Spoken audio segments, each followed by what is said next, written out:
င်္ဂလိငယ်လေး၏မျက်ရည်များသည်ခွက်တစ်ခုတည်းသို့ကျဆင်းသွားခဲ့သည်မွေးရပါမတန်ဆွမ်းဖြစ်နေသောသူမ၏အကိုဖြစ်သူကထိုရေကိုတောက်လိုက်ရာအံ့ဩဖွယ်ကောင်းလောက်အောင်ပင်မတ်တက်ရက်နိုင်သွားခဲ့သည်သို့တော်လည်းကံကောင်းခြင်းလက်ဆောင်ဟုတင်စားကြသောထိုမင်းကလေးငယ်ကိုရွာသားများကမနေ့ကအထိကန်ဆိုးမဟုသတ်မှတ်ခဲ့ကြသည့်အကြောင်းမှာသူမသည်စွန့်ပစ်ခံထားရသောကလေးဖြစ်ပြီးသူမကိုကောက်ယူမွေးစားသည့်မိသားစုကလည်းနွားတင်းကုတ်ထဲတွင်သာထားရှိခဲ့သောကြောင့်ဖြစ်သည်သူမသည်နေ့စဉ်တောပင်ရိုင်းများကိုခူးဆို့ရင်းအသက်ဆက်ခဲ့ရသည်သူမအပေါ်ကျင်နာမှုပြသူတိုင်းသည်ဆုလက်များပြန်လည်ရရှိမည်ကိုမိသူများမသိခဲ့ကြပေသို့တော်သူမကိုနှိပ်စက်ညှဉ်းပန်းခဲ့သောရွာသားများမှမူတဦးပြီးတဦးနာမကျန်းဖြစ်လာကြသည်ထိုနေ့တွင်မင်းကလေးငယ်သည်လေးပွင့်ဆိုင်ကလိုဘာရွက်လေးကိုကြည့်ကာဆူတောင်းခဲ့သည်သူမဘိုက်ဝဝစားခြင်းသည်အမိုးကအောက်တွင်နေထိုင်ခြင်းသည်ဟုဆူတောင်းခဲ့ခြင်းဖြစ်သည်ထိုစဉ်လမ်းမလာသောဗိုလ်ချုပ်ကတော့တဦးနှင့်မတော်တဆဆုံတွေ့ခဲ့သည်ထိုမျိုးသမီးသည်သူမ၏သမီးဖြစ်သူအချိန်မတိုင်မီတည်ဆုံသွားခဲ့သည့်အတွက်အလွန်အမင်းဝမ်းနည်းကြေကွဲနေသူဖြစ်သည်သူမသည်အားရင်ကြီးနေပြီးလမ်းပင်ကောင်းကောင်းမရှောင်နိုင်တော့ပေသို့တော်မင်းကလေးငယ်ကိုမြင်လိုက်ရသောအခါထိုမျိုးသမီးသည်မတွန့်ဆုတ်ပဲသူမကိုကိုယ်ပတ်လိုက်ရာအိမ်စင်နှင့်ကားဆရာတို့မှအံ့အားသင့်သွားကြသည်သမီးဖြစ်သူကိုလွမ်းဆွနေမိ၍စိတ်ကြောင်ကရန်ဖြစ်သည်ဟုသာထင်မှတ်ကအမျိုးသမီးသည်ဘာကိုမျှထပ်မမေးတော့ပေကလေးမလေး၏တနာစပွဲအခြေအနေကိုမြင်သောအခါအစားအစာများကြွေးချင်တော်လဲမင်းကလေးငယ်ကခေါင်းခါပြကသူမတောင်းနဲ့ရှိတောပင်မြင်များကိုသာပြသခဲ့သည်ရင်းကအမျိုးသမီး၏စိတ်နှလုံးကိုပို၍ပင်ထိခိုက်သွားစေသည်အမျိုးသမီးမှာမတ်တက်ရနေရသည်မှာကြာလာသဖြင့်အားရင်ကုန်ခန်းလာသည်ထိုအခါမင်းကလေးငယ်ကအန်တီမြန်မြန်နေကောင်းပါစေဟုပြောလိုက်ရာအံ့ဖွယ်နည်းဖြင့်အမျိုးသမီး၏ကျန်းမာရေးမှာချက်ချင်းပြန်ကောင်းလာခဲ့သည်ရခင်ကမမှတ်နိုင်သောအရာများကိုပင်မနိုင်လာခဲ့သည်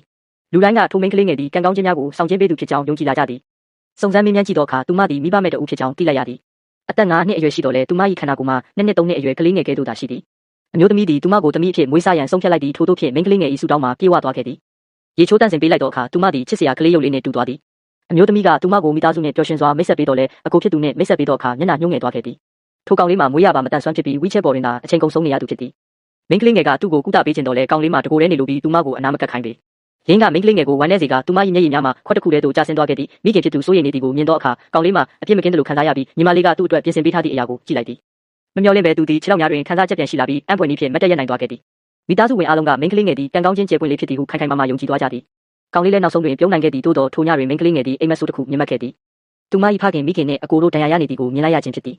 အမျိုးသမီးကမင်းကိုအိမ်မက်တစ်ခုသာဖြစ်သည်ဟုထင်တော်လဲမင်းကလေးငယ်ကမူသူမမြင်ခဲ့သောအရာများအမှန်တကယ်ဖြစ်လာတော့မည်ကိုသိနေသည်ဗိုလ်ချုပ်ကြီးသည်အိမ်သို့ဘေးကင်းစွာပြန်ရောက်လာသဖြင့်လူတိုင်းစိတ်အေးသွားကြသည်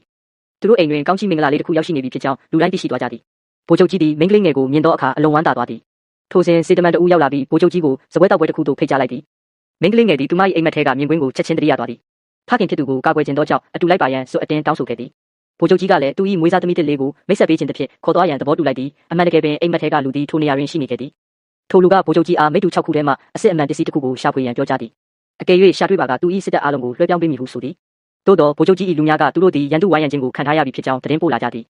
မင်းကလေးငယ်သည်ဗိုလ်ချုပ်ကြီးအားအစစ်အမှန်ပစ္စည်းကိုညွှန်ပြလိုက်သည်ဗိုလ်ချုပ်ကြီးသည်သူမကိုအပြည့်အဝယုံကြည်သည်သူ၏လူများကထောင်ချောက်ဖြစ်မည်ကိုစိုးရိမ်သဖြင့်သတိပေးကြတော်လဲဗိုလ်ချုပ်ကြီးကဂရုမစိုက်ပေ